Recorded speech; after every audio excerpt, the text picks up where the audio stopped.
హిందువులు తాము తలపెట్టిన పనులు నిర్విఘ్నంగా జరగాలంటూ మొదటి పూజను వినాయకుడికి చేస్తారు. భాద్రపద చవితి రోజున వినాయక పుట్టినరోజు ఘనంగా జరుపుకుంటారు. దేశవ్యాప్తంగా జరిగే ఈ వేడుకల్లో మహారాష్ట్ర, తెలుగు రాష్ట్రాలు ప్రసిద్ధి. ఇక హైదరాబాద్ లోని ఖైరతాబాద్ గణేశుడి కోసం పిల్లలు పెద్దలు ఎదురు చూస్తారనడంలో ఎలాంటి అతిశయోక్తి లేదు. తెలంగాణ రాష్ట్ర రాజధాని హైదరాబాద్ లోని ప్రతి సంవత్సరం వినాయక చవితి సందర్భంగా 11 రోజుల పాటు జరిగే ఈ ఖైరతాబాద్ గణేష్ ఉత్సవ మేళాలో రాష్ట్రంలోని ఇతర ప్రాంతాల నుండే కాకుండా భారతదేశంలోని ఇతర రాష్ట్రాల నుండి వేలాది మంది భక్తులు వచ్చి ఈ భారీ ఎత్తైన వినాయకుడిని దర్శిస్తారు. 11వ రోజు హుస్సేన్ సాగర్ సరస్సులో నిమజ్జనం చేస్తారు. అసలు ఎప్పుడు మొదలైంది ఈ ఖైరతాబాద్ గణేష్ పండుగ? 1954లో ఖైరతాబాద్ కౌన్సిలర్ గా ఉన్న సింగరి శంకరయ్య ఈ గణేష్ ఉత్సవాలను నిర్వహించడం ప్రారంభించాడు. 1954లో ఒక అడుగు ఎత్తు విగ్రహంతో మొదలుపెట్టిన ఉత్సవాలు 60 ఏళ్ల వరకు ఒక్కో అడుగు పెంచుతూ 2014 నుండి ఒక్కో అడుగు తగ్గిస్తూ వస్తున్నారు. విగ్రహం ఎత్తు తగ్గినా రూపకల్పనలో ప్రతి సంవత్సరం వైవిధ్యతను చాటుతున్నారు. ప్రస్తుతం శంకరయ్య సోదరుడు సింగరి సుదర్శన్ వినాయకుడి ఏర్పాట్లు చూసుకుంటున్నాడు. ఆనవాయితీ ప్రకారం ఉదయం పద్మశాలీలు పూజలు నిర్వహిస్తారు. 60 అడుగుల భారీ చేనేత నూలు కండువ, 60 అడుగుల గాయత్రి యజ్ఞోపవీతాన్ని చేనేత కార్మికులు ప్రత్యేకంగా చేయించి ఖైరతాబాద్ గణనాథునికి సమర్పిస్తారు. తొలినాళ్లలో హైదరాబాద్ నగరమంతా వినాయకులను నిమజ్జనం చేసిన ఇక్కడ మాత్రం 20 నుంచి నెల రోజుల వరకు ఉత్సవాలు నిర్వహించేవారు. 1960లో ఏనుగుపై ఊరేగిస్తూ సాగర్ కి తీసుకెళ్లి నిమజ్జనం చేశారు. 11 అడుగుల విగ్రహాన్ని తయారు చేసినప్పుడు రాష్ట్రంలోని అన్ని ప్రాంతాల నుంచి పెద్ద ఎత్తున ప్రజలు తరలివచ్చారు. 1982లో భాగ్యనగర్ గణేష్ ఉత్సవ కమిటీ ఖైరతాబాద్ ఉత్సవ నిర్వాహకులను కలిసి 11 రోజులకే నిమజ్జనం చేసేలా ఒప్పించారు. 1982లో 2 పడవలను కలిపి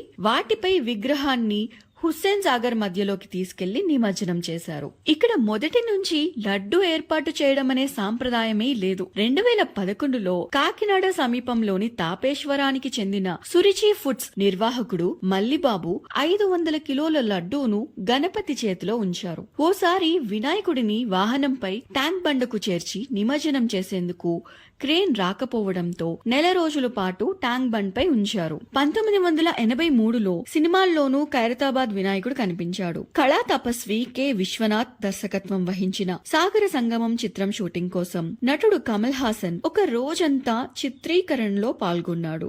ఎన్టీఆర్, శోభన్ బాబులు కూడా అప్పట్లో గణపతిని దర్శించుకున్నారు. తమిళనాడుకు చెందిన శిల్పి రాజేంద్రన్ తో పాటు దాదాపు 150 మంది కళాకారులు 3 నెలల పాటు బృందాలుగా పనిచేసి వినాయకుడికి రూపకల్పన చేస్తారు. 2013లో 59 సంవత్సరాలు పూర్తయిన సందర్భంగా 59 అడుగుల విగ్రహాన్ని ఏర్పాటు చేసి ఆంధ్రప్రదేశ్ తూర్పు గోదావరి జిల్లాలోని తాపేశ్వరం గ్రామానికి చెందిన మల్లిబాబు తయారు చేసిన 4200 కిలోల లడ్డూను అరచేతిలో ఉంచారు. 2015లో 6000 కిలోల బరువున్న లడ్డూను పెట్టారు. 2018 నుండి పర్యావరణ అనుకూలమైన బంకమట్టి విగ్రహానికి తయారు చేయడానికి గణేష్ ఉత్సవ కమిటీ అంగీకరించింది. హైదరాబాద్ మేయర్ అభ్యర్థన మేరకు 2022లో మట్టితో చేసిన 70 అడుగుల పర్యావరణ అనుకూల గణేష్ విగ్రహాన్ని నిర్మించనున్నట్టు నిర్వాహక కమిటీ ప్రకటించింది. విగ్రహాన్ని హుస్సేన్ సాగర్ సరస్సు వద్దకు తీసుకెళ్లే బదులు ఆ స్థలంలోనే నిమజ్జనం చేయాలి అనే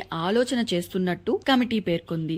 అందుకోసం ప్రత్యేక మట్టితో 2022లో తొలిసారిగా 50 అడుగుల పంచముఖ మహాలక్ష్మి గణపతి విగ్రహాన్ని తయారు చేశారు. ప్రత్యేకించి ఈ సంవత్సరం 2024న 70 అడుగుల ఎత్తున్న శ్రీ సప్తముఖ మహాశక్తి గణపతి దర్శనం ఇవ్వనున్నాడు. ఇప్పటికే ఆ పనులన్నీ పూర్తి చేసి తొలిసారిగా ఆగమన్ కార్యక్రమాన్ని నిర్వహించారు. ముహూర్తం ప్రకారం గురువారం మధ్యాహ్నం 12 గంటలకు శిల్పి చిన్నస్వామి రాజేంద్రన్ గణపతికి నేత్రాలను తీర్చిదిద్ది విగ్రహానికి ప్రాణం పోశారు. భక్తులు జయ జయ ధ్వానాల నడుమ ఉత్సవ కమిటీ ప్రతినిధులు గుమ్మడికాయలు, కొబ్బరికాయలు కొట్టి బలి తీశారు. మహాగణపతి పూర్తి స్థాయిలో సిద్ధమై కళ్లను తీర్చిదిద్దడంతో ఉత్సవ కమిటీ తొలిసారిగా ఆగమన్ కార్యక్రమాన్ని నిర్వహించింది. భక్తి శ్రద్ధలతో వినాయకుడిని పూజిస్తే ఆటంకాలు, విఘ్నాలు లేకుండా జీవితాన్ని మంచి మార్గంలో నడిపిస్తాడు. అందుకే దేవుళ్ళో అగ్రపూజ అందుకునే దేవుడు అయ్యాడు వినాయకుడు.